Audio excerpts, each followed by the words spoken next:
ونعوذ بالله من شرور أنفسنا ومن سيئات أعمالنا. من يهده الله فلا مضل له ومن يضلل فلا هادي له. أشهد أن لا إله إلا الله وحده لا شريك له وأشهد أن محمدا عبده ورسوله. اللهم صل على نبينا محمد وعلى آله وصحبه أجمعين. أما بعد، يا أيها الذين آمنوا اتقوا الله حق تقاته ولا تموتن إلا وأنتم مسلمون. Ikhwan wa akhawat, para jemaah seiman dan seaqidah yang dihormati, Alhamdulillah, Alhamdulillah, Alhamdulillah, diberi oleh Allah Azza wa Jalla kepada kita ini peluang untuk menghayati, menghidupkan kembali syariat yang diturunkan oleh Allah kepada para utusan Allah. Ikhwan, kurban adalah suatu syariat seakan-akan memberi jawapan perhubungan kita dengan para rasul yang telah diutuskan sebelum daripada Rasulullah sallallahu alaihi wasallam. Sebahagian daripada kita hanya mengenal kisah Nabi Muhammad sallallahu alaihi wasallam. Lain daripada Nabi Muhammad hanya menjadi nabi-nabi yang disebut di lidah. Tetapi langsung kita tidak mengetahui sejarah mereka. Apakah hubungan mereka dengan akidah? Al-Quran ketika di awal-awal daripada surah Al-Baqarah, Allah mengulang perkara ini tentang alladzina yu'minuna bima unzila ilaik, beriman dengan apa yang telah kami turunkan kepada engkau Muhammad, yakni Al-Quran. Walladzina min qablik, dan beriman dengan apa yang telah kami turunkan sebelum daripada engkau Muhammad, yakni kitab-kitab yang diturunkan kepada nabi-nabi sebelum daripada Nabi Muhammad. Nabi Isa, Nabi Musa, nabi-nabi yang terdahulu, mereka ada hubungan dengan kita, sehingga Al-Quran menyebut la nufarriqu baina ahadin minhum, tidak ada perbedaan di antara satu utusan kami dengan utusan yang lain. Seluruh para nabi adalah nabi kita. Isa adalah nabi kita, Musa adalah nabi kita, Harun adalah nabi kita, Ibrahim, Nuh, Zulkifli, Ilyas, Zakaria, seluruhnya adalah nabi kita. Dan kita wajib beriman dengan kewujudan mereka, dan wajib kita beriman kebenaran yang Allah turunkan kepada mereka. Wajib kita menyatakan mereka termasuk di dalam ar-risalah yang diturunkan oleh Allah. Ibadat kurban, ibadat tahunan yang kita sambut ini seolah-olah mengeratkan balik hubungan yang terputus selama setahun ini.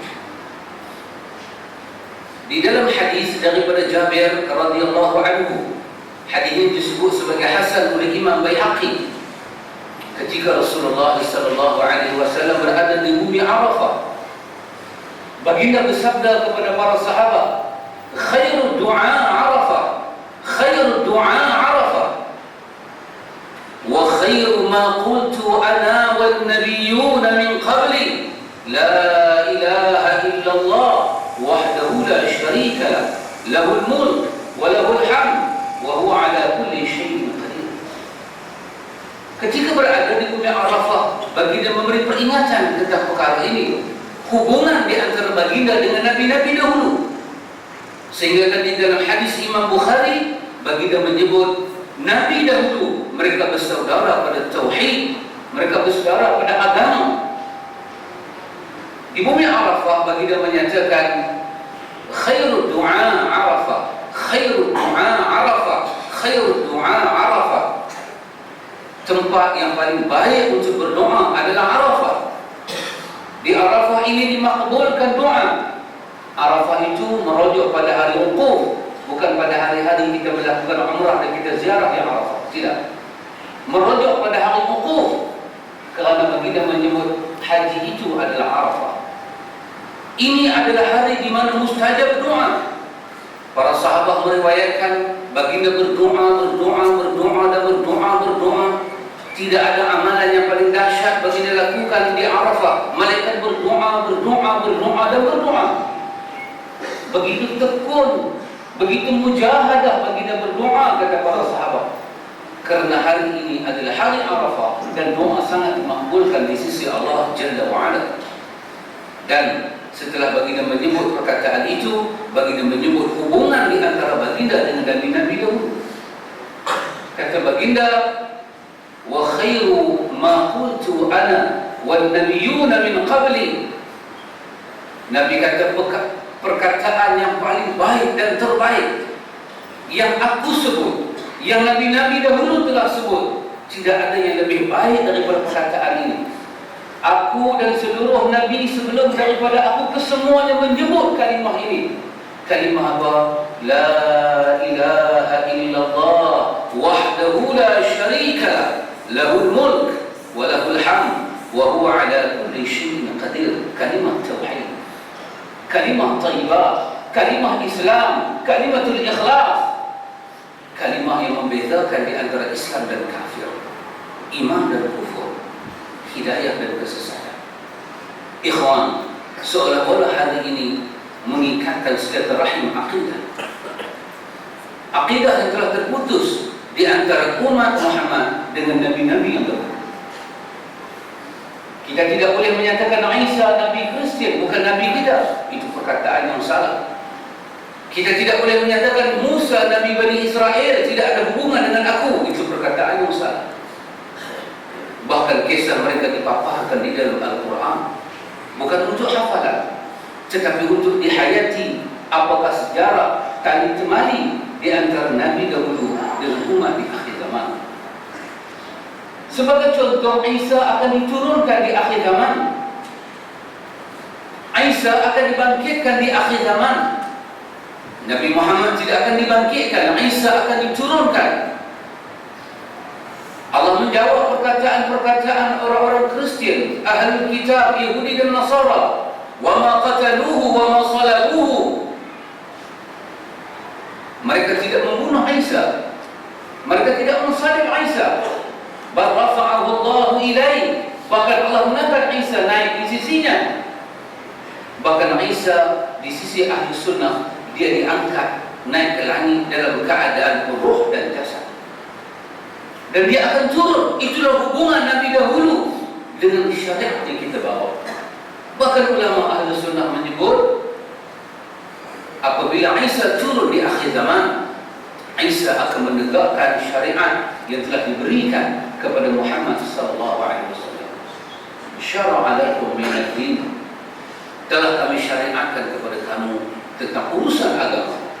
Ma wassa bihi Nuhan. Apa yang telah kami berikan kepada Nuh, wahai Muhammad. Perkalian kamu dengan Nuh, wahai Muhammad. Umat Nuh disuruh menyebut la ilaha illallah wa anna Nuhan Rasulullah. La ilaha illallah, sesungguhnya Nuh adalah utusan Allah. Demikian umat Ibrahim, la ilaha illallah wa anna Ibrahim Rasulullah. Demikian umat Isa, la ilaha illallah wa anna Isa Rasulullah. Demikian dengan umat akhir zaman, la ilaha illallah wa anna Muhammad Rasulullah. Ikhwan, inilah satu perkara yang diingatkan oleh para ulama yang ada di dalam Aidul Adha, perkalian di antara kita dengan Nabi-Nabi dahulu. Masalah kita melakukan ibadat kurban, mengaitkan kita dengan Ibrahim alaihissalam, dan sesuatu yang mesti kita ketahui bahawa kurban itu adalah simbol kepada tauhid, menolak syirik.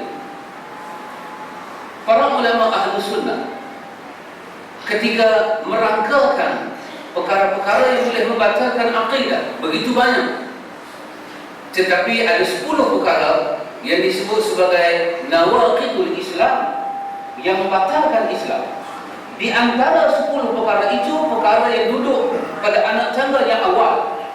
Apabila umat Muhammad ataupun umat dahulu sebelum Muhammad terlibat, mereka dikatakan sebagai keluar daripada Islam. Apakah perkara yang paling awal? Ialah asyirku, syirik fil ibadah, di dalam ibadah. Terlibat dengan syirik di dalam ibadah, melakukan syirik dalam tauhid.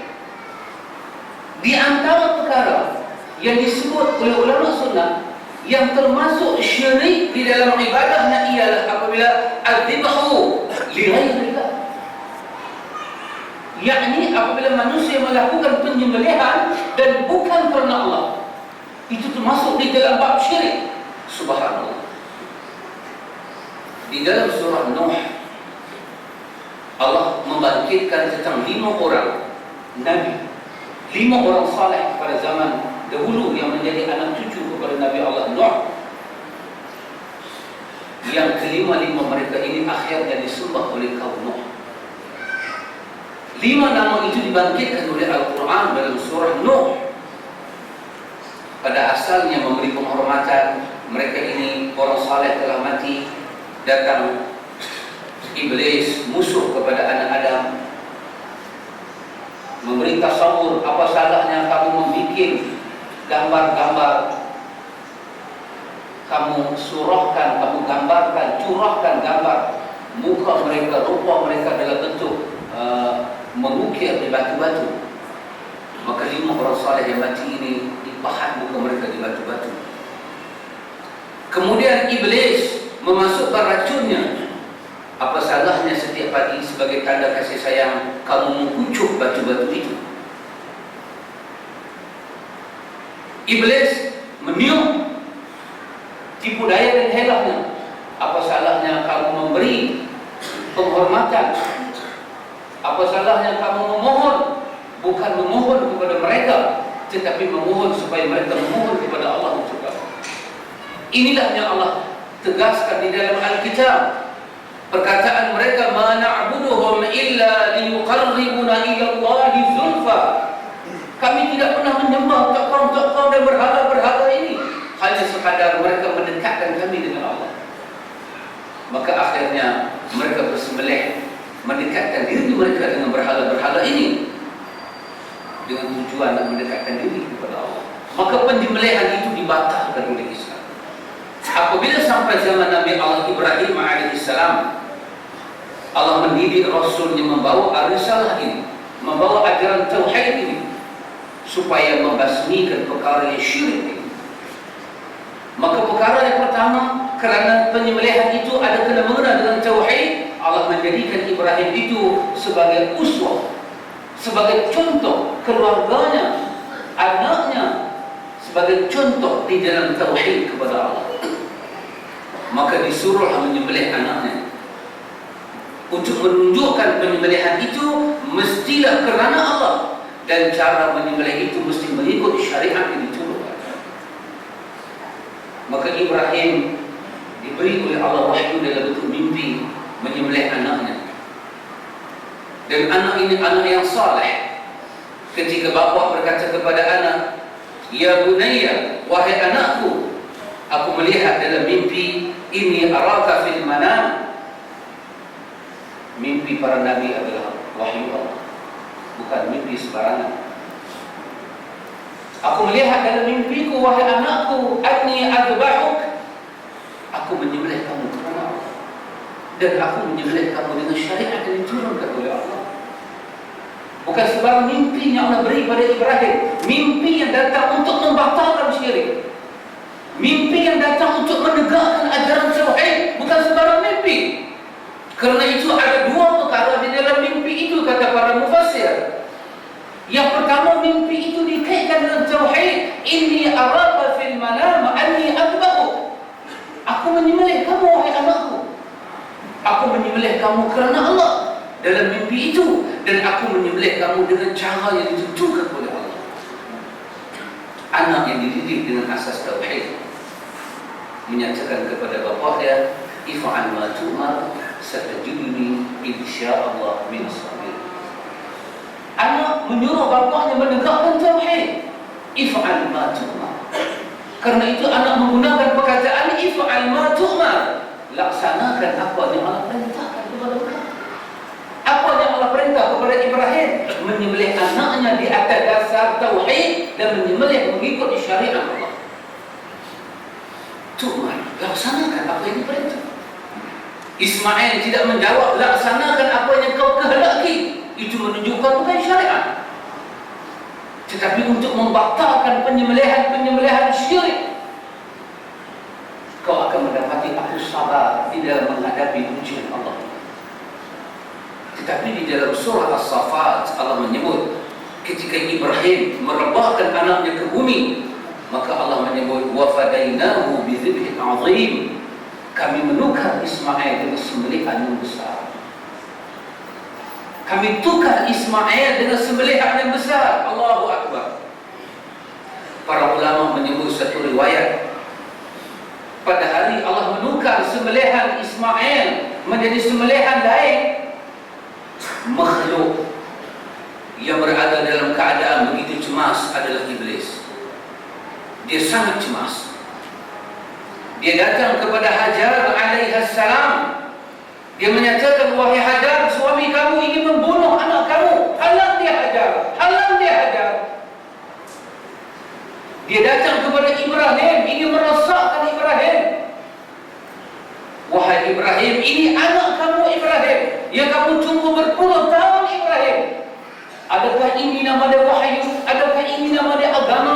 Surah menyembelih anak sendiri, ini tidak masuk akal wahai Ibrahim. Itu sesungguhnya daripada syaitan. Sudah dia syaitan, dia mensyaitankan perintah Allah. Para ulama menyebut ketika itu Nabi Ibrahim alaihissalam mengambil batu kerikil dan merejam iblis. Merejam iblis dengan batu kerikil. Dia datang kepada Hajar. Hajar, halanglah Hajar. Inilah satu-satu anak kamu wahai Hajar. Suami kamu ini membunuh anaknya di atas nama mendekatkan diri kepada Allah.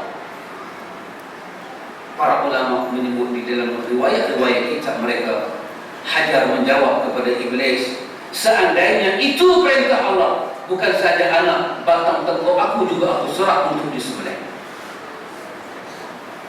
Maka iblis dinyahkan oleh Hajar.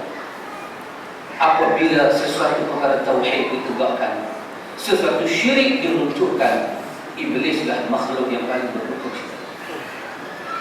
Karena dia mengetahui daripada awal dosa yang tidak diampun oleh Allah adalah dosa syirik. Dosa yang tidak diampun oleh Allah adalah dosa syirik. Maka Imam Ibn Qayyim Al-Jawziyah menyebut dalam tafsirnya, tafsir yang sangat terkenal, tafsir Ibn Qayyim, bahawa dosa yang pertama iblis akan mengajak umat Muhammad terlibat adalah dosa syirik kepada Allah. Dosa syirik kepada Allah, termasuk bersembelih bukan kerana Allah. Dalam masyarakat Melayu lama ada menyembelih kerana untuk menghalau saka. Ini semua syirik. Kerana penyembelihan itu bukan kerana Allah. Ada menyembelih kerana minta hantu syaitan lari. Ini adalah syirik. Penyembelihan itu bukan kerana Allah.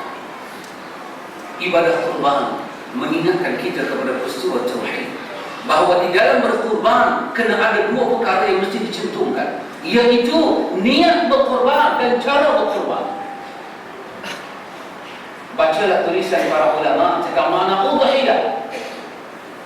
Udhiyah, kata para ulama, udhiyah ismun lima yudhabbihu, adalah nama bagi sembelihan yang disembelih pada waktu duha, minal baqar, minal ibil wal baqar wal ghanam, taqarruban yaumin nahar, pada hari nahar, wa yaumin ayyamin tashrik, wa ayyamin tashrik, dan kita bersembelih pada 10 Zulhijjah dan pada hari tashrik, taqarruban ila Allah Ta'ala, dengan niat mendekatkan diri kepada Allah.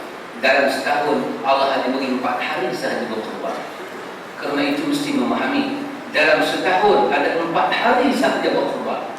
Lain daripada 4 hari ini, laksanakanlah sembelihan biasa, aqiqah, kenduri, kesyukuran, apa-apa. Tetapi 4 hari ini fokuskan niat berkurban mendekatkan diri kepada Allah.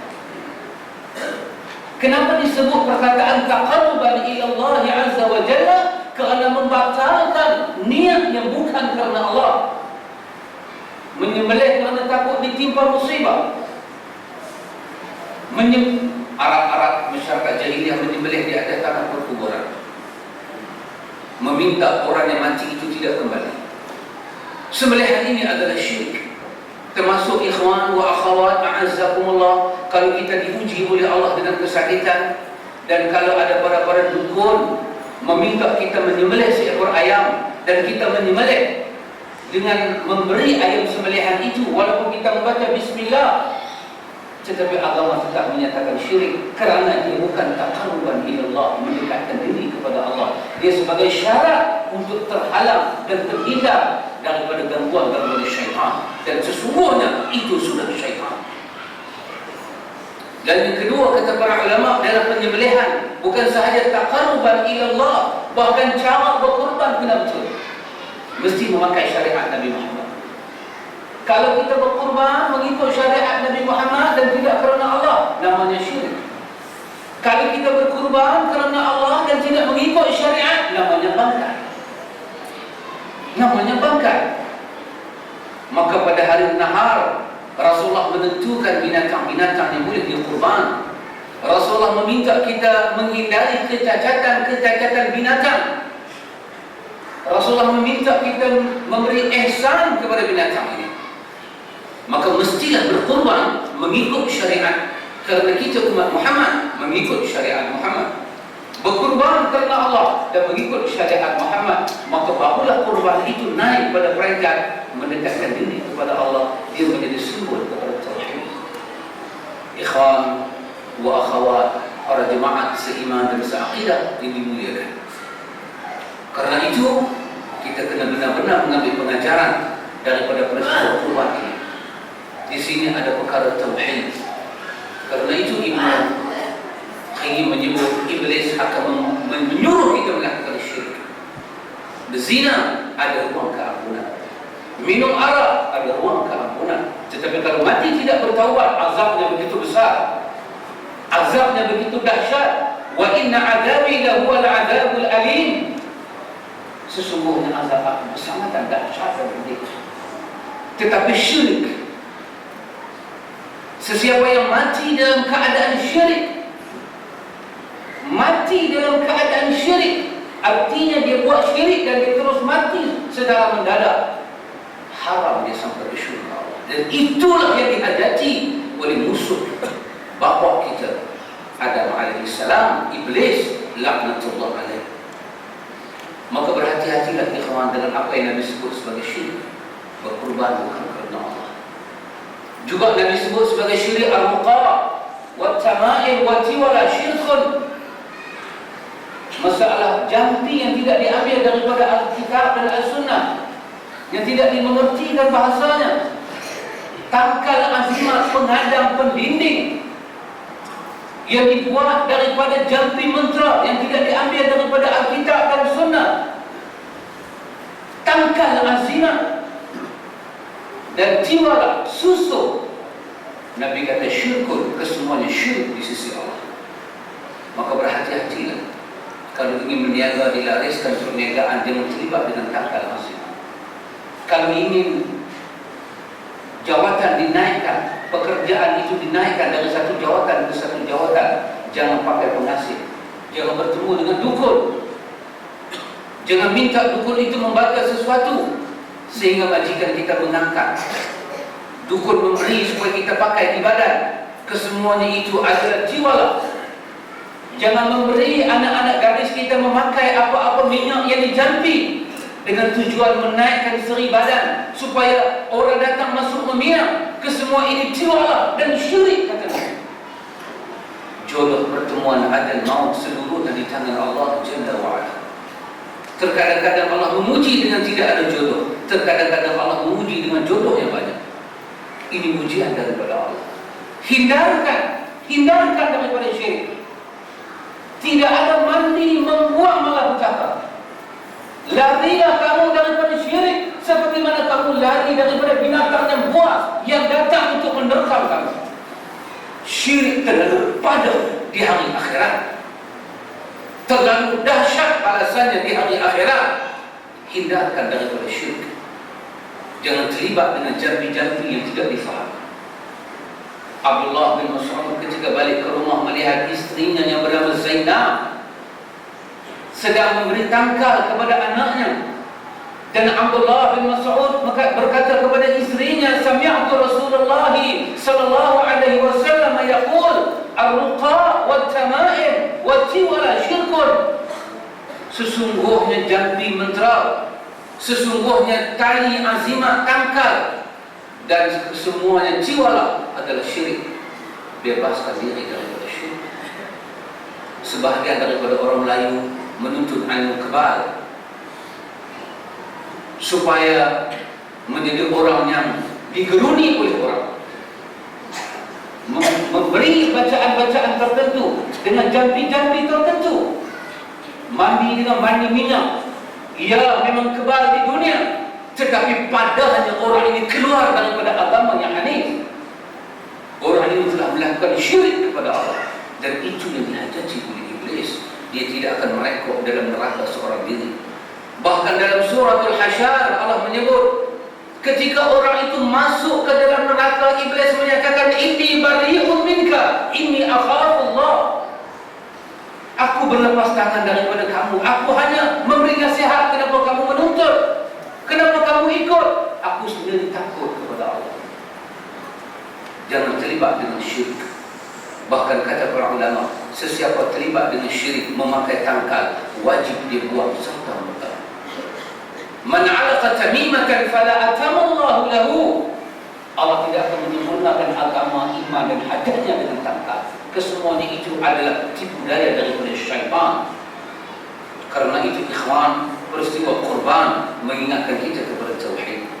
Dan peristiwa kurban, peristiwa yang sangat besar, sangat mendukacitakan apabila para ulama tidak boleh memberi nasihat kepada para pemerintah betapa besarnya peristiwa kurban. Kenapa? Kurban ini ada ayyamut tasyrik, hari-hari tasyrik.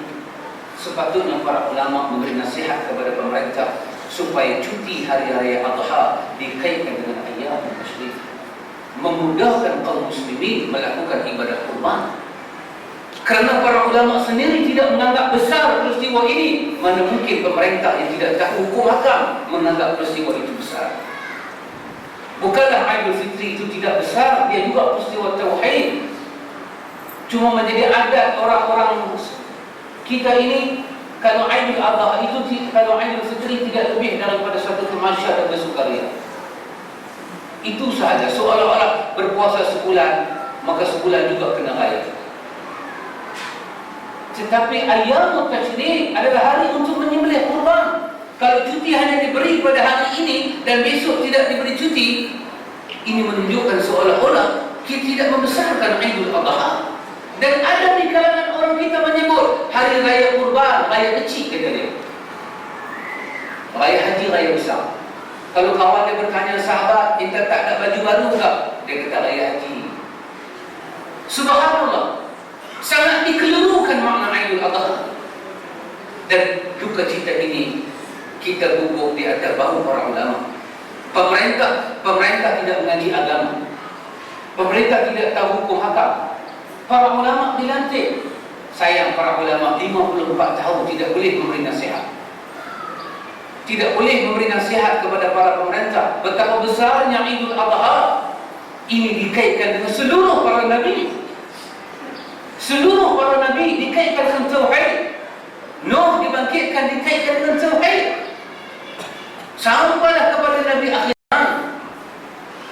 dikaitkan dengan tauhid. Ikhwan, akhwat, a'azakumullah, maka pada hari ini kita menyembelih ibadah kurban, mendekatkan diri kepada Allah. Semoga Allah menerima ibadah kurban kita pada tahun ini. Seperti yang kita sebut tadi, bahawa Rasulullah SAW menjalankan ibadah, menjalankan salat hari raya, dan selepas hari raya baginda berkhutbah, dan khutbah Nabi hanya satu khutbah sahaja. Tidak salah berkhutbah dengan dua khutbah, tetapi telah selalu kita lakukan. Apa salahnya pada tahun ini kita menghidupkan sunnah yang kedua? iaitu berkhutbah dengan satu khutbah. Artinya setelah saya selesai menjalankan khutbah ini, sudah tidak ada khutbah dah. Saya tidak akan duduk lagi dah. Dan kita boleh turun daripada mimbar ini, sekadar memberi pelajaran kepada kita. Ini juga salah satu daripada hukum yang tercatat dalam hukum fiqh. Kalau kita pergi ke tempat lain, kita tengok, jangan kita anggap itu salah. Tidak, itu memang ada, cuma tidak pernah dihidupkan. Maka menyebabkan kita rasa seperti macam benda baru. Sebenarnya bukan benda baru. Seperti kita bertakbir raya. Kalau kita pergi ke Mekah, kita akan tengok di kawasan Mina itu orang bertakbir, Allahu Akbar, Allahu Akbar, Allahu Akbar, dengan takbir raya. Tapi bila kita nak takbir raya di tempat kita, dia ada syarat. Kalau kita tak hafal takbir yang panjang itu, Allahu Akbar kabira, walhamdulillah katsira, wa subhanallah bukratan wa asila, dianggap takbir itu tidak sempurna.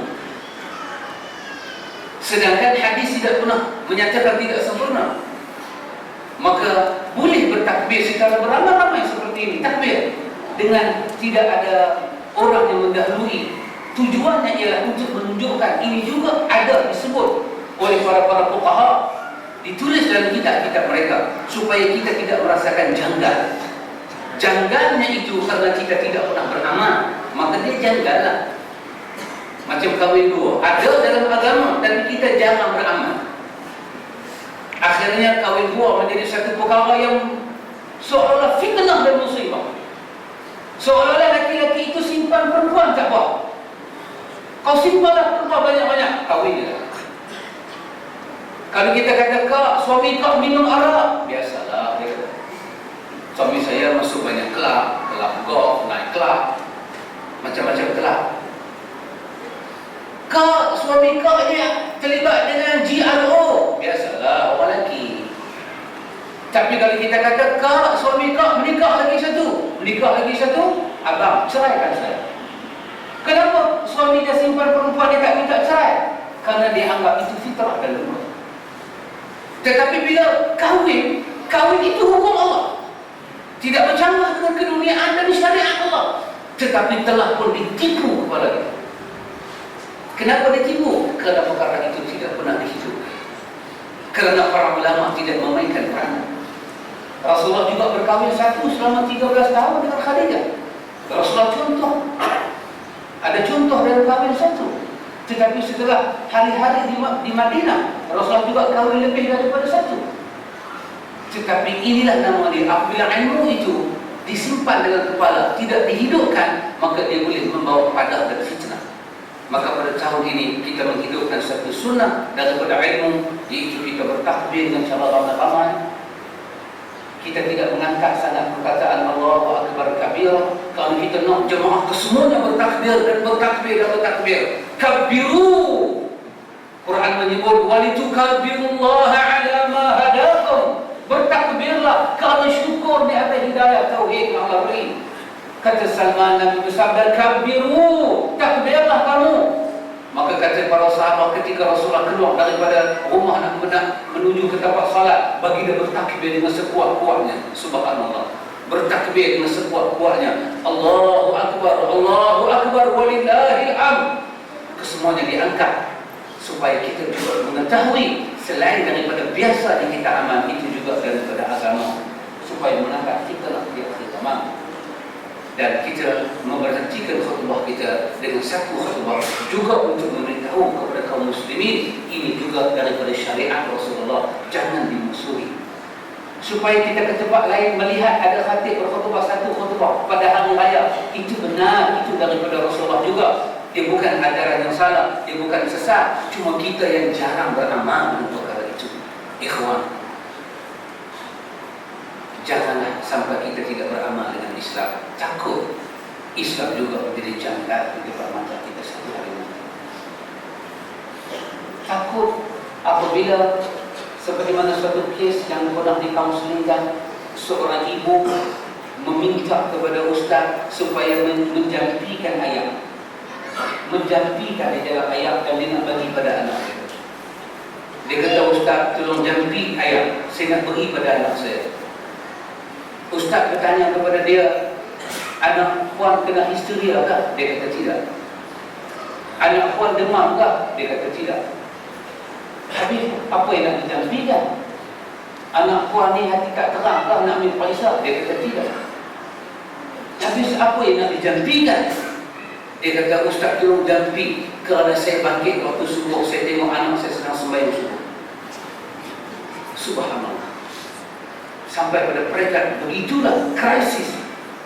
Jauh dan redam dengan agama. Bagi sebahagian orang korporat, VIP, double VIP, kehidupannya begitu sosial, sehingga sembahyang menjadi janggal di tengah-tengah rumah yang seperti istana ini. Anaknya sembahyang subuh, satu perkara yang mengejutkan dalam rumah itu. Saya bertanya, Ustaz bertanya, Puan tidak sembahyang ke? Dia kata, dulu masa kecil pernah sembahyang. Subhanallah. Akhirnya dalam dunia ini, Islam akan dikatakan janggal. Bayang kalau anak dia menutup aurat. Bayang kalau anak dia menghafaz Al-Quran. Bayang kalau anak dia bawa kawan-kawan masuk ke rumah yang mereka berpakai jilbab. Maka lebih janggal dan tidak menjadi sesuatu yang mustahil. Mereka akan menganggap ini bukan Islam. Kenapa Islam itu duduk di dalam hati? Inilah fitnah yang besar apabila yang kita ketahui tidak kita amalkan. Berhati-hatilah dengan hidup ini seperti mana anak melangkah ke tempat yang berduri. Berhati-hatilah dengan hidup ini. Ada larangan daripada Allah, ada perintah daripada Allah. Beramal sebagai amal itu takwa, dan itulah berkah untuk kita bertemu dengan Allah. Ikhwan, pada hari kita bertemu dengan Allah, telah hilanglah segala-galanya. Yang kaya tidak ada beza dengan miskin. Yang miskin tidak ada beza dengan pemikat sedekah. Dikapan dengan kapan yang satu, ditanam pada tanah yang satu, dan kita akan menghadap Allah dalam keadaan jibuna furada. Kita hilang segala-galanya. Buatlah sesuatu untuk senang di akhirat, seperti mana kita buat sesuatu untuk senang di dunia ini. Mudah-mudahan diberkati Allah dan dirahmati oleh Allah. Inna Allah wa malaikatahu yusalluna 'alan nabi. Ya ayyuhalladzina amanu sallu 'alaihi wa sallimu taslima. Allahumma salli 'ala nabiyyina Muhammad wa 'ala ali Muhammad. Allahumma ighfir lil muslimina wal muslimat wal mu'minina wal mu'minat al ahya'i minhum wal amwat. Innaka sami'un qaribun mujibud da'wat ya qadiyal hajat. Allahumma أدم العون والهداية والتوفيق والصحة والسلامة منك لولي عهد الإسلام تنقو الشاه ابن سلطان شريف الدين إدريس شاه الحاج في أمن والصلاة وعافية بمنك وكرامك يا ذا الجلال والإكرام. اللهم إنا نسألك بأسمائك الحسنى وصفاتك العظمى أن تحفظ بعين عنايتك الربانية وبحفظ وقايتك الصمدية جلالة ملكنا المعظم سلطان سلامة سلطان شريف الدين إدريس شاه الحاج ابن المرحوم سلطان صلاح الدين عبد العزيز شاه الحاج. اللهم اغفر لنا ذنوبنا ولوالدينا وارحمهما كما ربونا صغارا. اللهم ربنا ظلمنا أنفسنا وإن لم تغفر لنا وترحمنا لنكونن من الخاسرين. اللهم ربنا هب لنا من أزواجنا وذرياتنا قرة أعين واجعلنا للمتقين إماما. اللهم أعز الإسلام والمسلمين وأذل الشرك والمشركين برحمتك يا أرحم الراحمين. ربنا آتنا في الدنيا حسنة وفي الآخرة حسنة وقنا عذاب النار. عباد الله، إن الله يأمر بالعدل والإحسان وإيتاء ذي القربى وينهى عن الفحشاء والمنكر والبغي يعظكم لعلكم تذكرون. فاذكروا الله العظيم يذكركم واشكروه على نعمه يزدكم واسألوه من فضله يعطيكم ولذكر الله أكبر والله يعلم ما تصنعون.